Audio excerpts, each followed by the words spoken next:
வீட்டை விட்டு போகிறதுக்குள்ளே எப்படியாச்சும் அந்த ஃபோனை தேடணும் அப்படின்னு சொல்லிட்டு ரஞ்சித் ரொம்பவே தீவிரமாக வந்து ஃபோனை தேடிட்டு இருக்கான். ஆனால் பார்த்தீங்கன்னா அவங்க அம்மா அப்பா எல்லாருமே பேக் பண்ணிட்டு இருக்காங்க. ரஞ்சித் மட்டும் இங்கே எதையோ வந்து ரொம்ப தீவிரமாக தேடிட்டு இருக்கிறத சுந்தரவல்லியும் அவன் தங்கச்சி ஹரிதான் வந்து பார்த்துடுறாங்க. என்ன ஆண்டி ரஞ்சித் எதையோ தேடிட்டு இருக்கானே, என்னது அப்படின்ற மாதிரி கேட்க, எப்போதும் நைட் டைமில் தான் திருட்டுத்தனமாக வந்து தேடிட்டு இருப்பான். ஆனால் இப்போ அவனுக்கு வேற வழி இல்லை, இந்த டைமிங்கில் தேடி ஆகணும்னு சொல்லிட்டு ரொம்பவே தீவிரமாக தேடிட்டு இருக்க.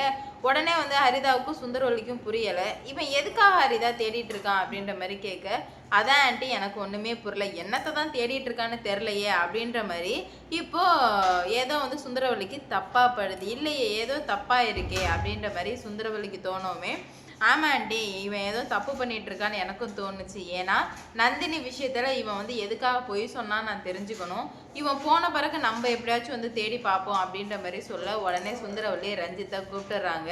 ரஞ்சித்தை கூப்பிட்டு என்ன சொல்கிறாங்கன்னா, ரஞ்சித் என்ன ரஞ்சித் தேடிட்டு இருக்க அப்படின்ற மாதிரி கேட்க, ஒன்றும் இல்லை ஆண்டி சும்மா தான் அப்படின்ற மாதிரி சொல்லிட்டு அவன் அந்த இடத்த விட்டு போயிடுறான். அப்போ தான் அந்த இடத்துல எல்லாத்தையுமே வந்து தேடிட்டு இருக்காங்க ரஞ்சித்தும் ஹரிதாவும்.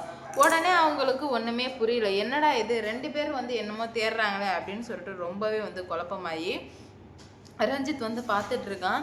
என்னது இது, இவங்க ரெண்டு பேரும் என்ன தேடுறாங்க, ஒன்றுமே புரியலையே அப்படின்னு சொல்லிட்டு ரொம்ப வந்து குழப்பமாக இருந்துட்டு இருக்க. வெறியாகுது.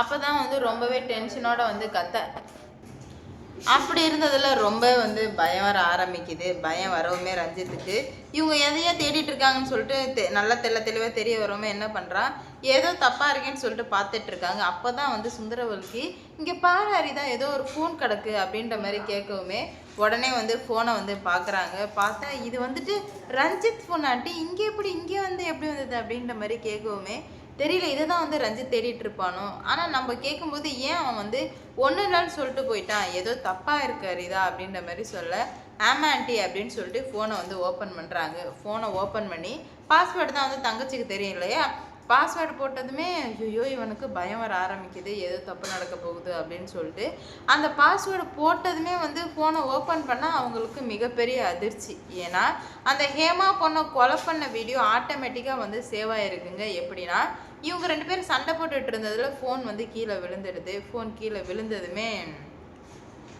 அதில் வந்து ஆட்டோமேட்டிக்காக ரெக்கார்ட் ஆக ஆரம்பிச்சிருச்சு.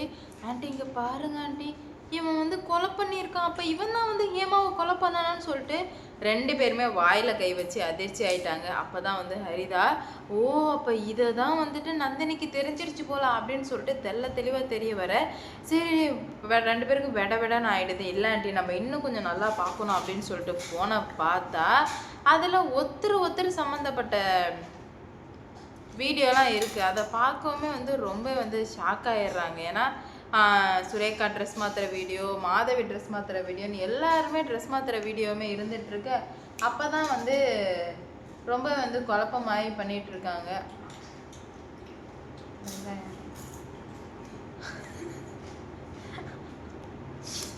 அப்போ தான் ஹரிதா என்ன சொல்கிறான் அப்படின்னு பார்த்தீங்கன்னா, ஐயோ என்னான்ட்டு இது எனக்கு ரொம்ப தலையை வலிக்குது, என்ன இவ்வளோ மோசமாக கூட இருக்க முடியுமா அப்படின்ற மாதிரி கேட்க, என்னடி உன் அண்ணன் தானா, என்ன எனக்கு ஒன்றுமே புரியலன்னு சொல்லிட்டு சுந்தரவல்லிக்கு அதர இதை பார்த்துட்டான் ரஞ்சித். அவ்வளோதான், நம்ம கதையை நம்மளே வந்து முடிச்சிட்டோம், இதுக்கு மேலே வந்து எல்லாமே போச்சு அப்படின்ற மாதிரி ரொம்ப வந்து ஃபீல் பண்ணிகிட்ருக்கு.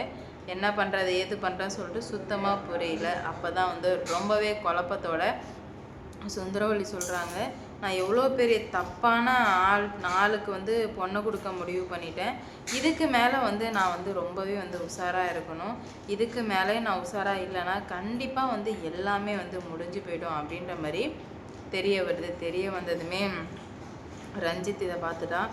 ஐயோ எதை பார்க்கக்கூடாதுன்னு நினச்சோமோ அதையே வந்து பார்த்துட்டாங்களே, இப்போ என்ன பண்ணுறதுன்னு ஒன்றும் புரியல அப்படின்ற மாதிரி ரஞ்சித் வந்து நினச்சிட்டு இருக்கான். அப்போ தான் நந்தினி நினைக்கிறாங்க, நந்தினிக்கு இது எல்லாமே தெரியும். அப்போ தான் வந்து சுந்தரவல்லி சொல்கிறாங்க, அப்போது இவனை பற்றின எல்லா உண்மையுமே தெரிஞ்சதுனால தான் நந்தினி வந்து ரொம்பவே வந்து பொறுமையாக ஹேண்டில் பண்ணியிருப்பா போல், ஆனால் நம்ம தான் வந்து முட்டாள்தனமாக நினச்சிட்டோம் அப்படின்ற மாதிரி சொல்ல, என்னான்ட்டி சொன்னீங்கன்னு கேட்கும்போது, நான் தான் அவளை ரொம்பவே வந்து முட்டாளாக நினச்சிட்டேன்,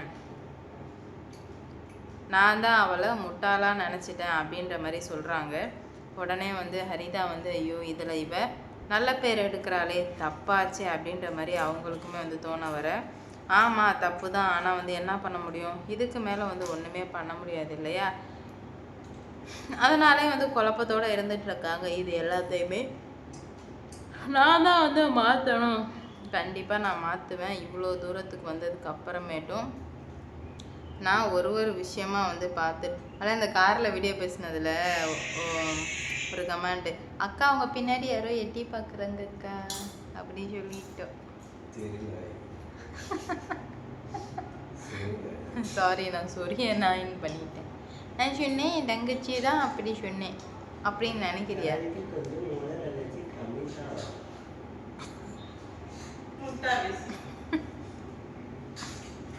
அதனால அவன் சுந்தரவல்லி இதுக்கு மேலே இந்த கல்யாணம் நடக்கவே கூடாது, இப்பவே இந்த கல்யாணத்தை ஸ்டாப் பண்ணி என்ன பண்ணுறேன் அதை ஸ்டாப் பண்ண.